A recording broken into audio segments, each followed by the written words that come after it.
Tea Party darling Michelle Bachmann is out. After 4 congressional terms, Bachmann joins a long list of Tea Party favorites whose stars burned bright and then burned out.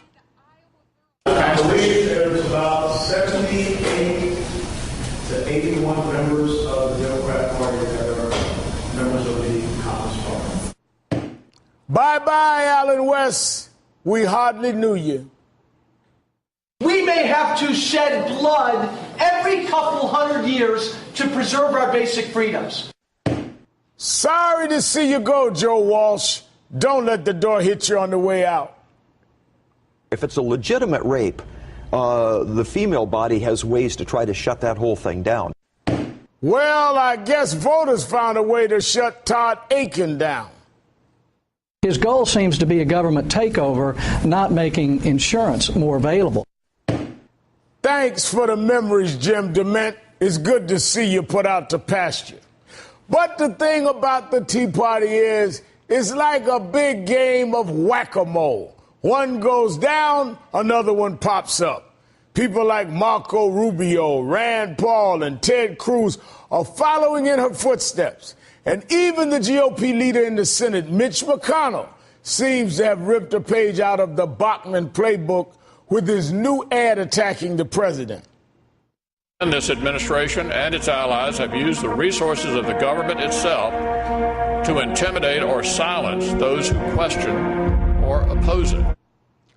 The Tea Party isn't over by a long shot. And voices like Michelle Bachmann keep dragging the Republican Party farther and farther to the right. Joining me now is Joy Reid and Ryan Grimm. Thank you for being here tonight. Great to be here. Good to be here. Joy, Bachmann's, are the people that follow her paranoid? I mean, extreme politics, basically the norm, now call for the GOP. Yeah, it's funny because when you were showing that list of everyone that was gone, I was thinking, is that the new cast of Saturday Night Live? Because they were all so much fun to listen to. Yeah, I mean, basically, Michelle Bachmann wasn't the leader of it, but she sort of tried to glom on to this angry movement that suddenly decided it didn't like bailouts anymore once Bush was gone and Barack Obama was president, and decided that suddenly it didn't like government spending and government spending on social programs that a lot of them received because they're on Medicare, because Barack Obama was there. So this anti-Obama movement, whose real motivation isn't small government. It's just they just don't like Barack Obama. And when that momentum sort of took the Republican Party by storm in 2010, it was the answer they'd been waiting for to the grassroots Obama movement. And Michelle Bachmann rode the wave, and she rode it for a while. But the problem is her district, that wave has sort of crested. And now people are really not that into it. The district is less conservative.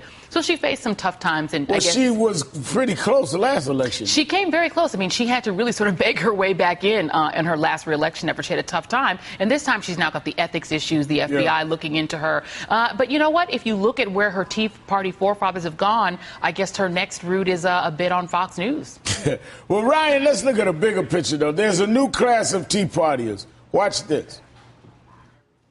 Ultimately, as Secretary Clinton runs for office in the future, she's going to have to explain why during her helm at the State Department, one of two things happened. Either, number one, they were aware of a security situation in Libya and failed to act accordingly, or number two, they had such a bad operation that they were not aware of it. The Republican Party has always been the party of civil rights and voting rights. I think President Obama is the most radical president we've ever seen. But I think an awful lot of Republicans failed to stand for principle and contributed to getting us in this mess. So you've got the new class of Tea Partiers with the same kind of far-right rhetoric.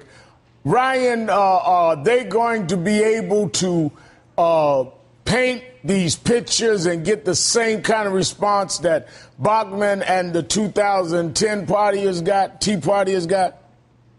Well, I mean, there's going to be, there's a vacuum now in the crazy caucus. Everyone in it has kind of stepped up a level of seniority. So there's going to be, and I'm serious about it, you're going to see some jockeying for positioning within that far right. People are looking, okay, there's a lot more room on TV now. There's a lot more room on the far right blogs for me to say stuff and get myself out there and maybe develop that national following that will then funnel funnel money into my district, which they can then spread around, and that can help their power within the movement even more. Where Bachmann went wrong was running for president and failing. People in home districts don't like it when people don't seem happy representing them. Take Chris Dodd, for instance. When he basically moved to Iowa to run for president, his popularity back in Connecticut sunk. Now, I'm not comparing Chris Dodd to Michelle Bachmann by any stretch of the imagination. Be careful, Ryan. But voters don't like it when you step too far out, and so I think that's what ultimately did her in, along with all the other insanity.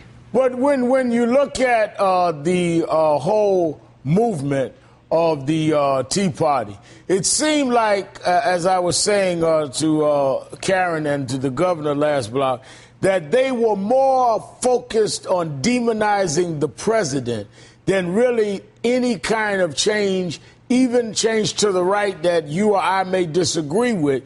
It was just stop President Obama. Repeal Obamacare. They didn't have a health plan of their own. Right. Repeal Obamacare. President Obama said the sky is blue. It's Orange Sky Day. And I think that kind of runs its course. Since 2010, they dropped 24 points in the polls. A lot of it is because I think it was just over and over and over. They were just the anti-Obama people. Yeah, no, absolutely. And they don't have a positive agenda. And they're just not positive. Look, people who were always angry and yelling and dressing in, period costumes and marching around with Obama Hitler signs, that can run its course. It's great theater for a while. But then at some point you have to have an agenda. And look, the reality is the Tea Party masked the fact that there is a huge rift in the Republican Party. They were able to unite around disliking and despising Barack Obama. But when you look beneath the surface, there are some real differences between them. You have the evangelical group that says, no, we want to litigate social issues only. That's why you end up with the Todd Aiken. You've got the economic conservatives who are well off themselves. They're like, get rid of Social Security and Medicare. That's our agenda. Right. You've got people who are just, focused on ripping away programs for the poor. So they've all got their own sort of agendas. Then you got the Wall Street guys who really run the party who are saying, no, we're going to give you Mitt Romney. And all of that gets masked because they all know that they only agree on one thing.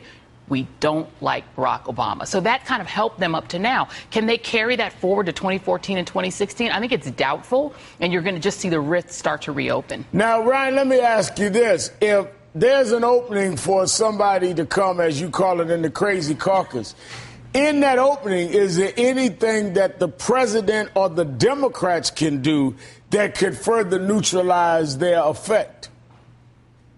No, I think that they're doing a good job of neutralizing themselves, because there's this conflict that they have with reality, basically. Rendell had talked about some earlier Republicans, and even going back to Joe McCarthy in the very beginning. He went crazy towards the end of his life, but in the beginning he was mean-spirited, he was hateful. But there actually were some communists in this country, and some of them actually worked in the government. Now, whether or not they were actually going to overthrow it, of course they weren't. But there were some actual people that the FBI was concerned about who were in the government.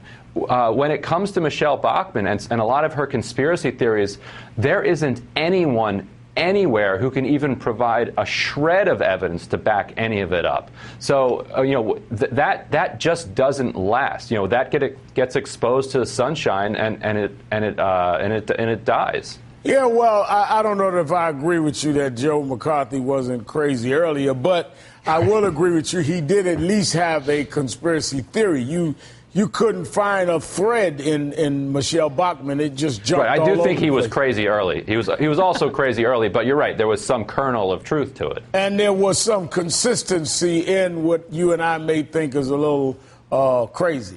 Joy Reid, yes. Ryan Grimm, thank you for your time tonight. Thanks, Rob.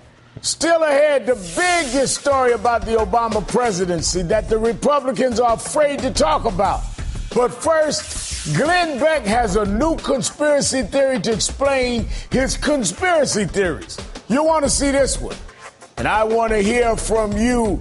Ask Rev at MSNBC.com. I'm answering tonight. Stay right here.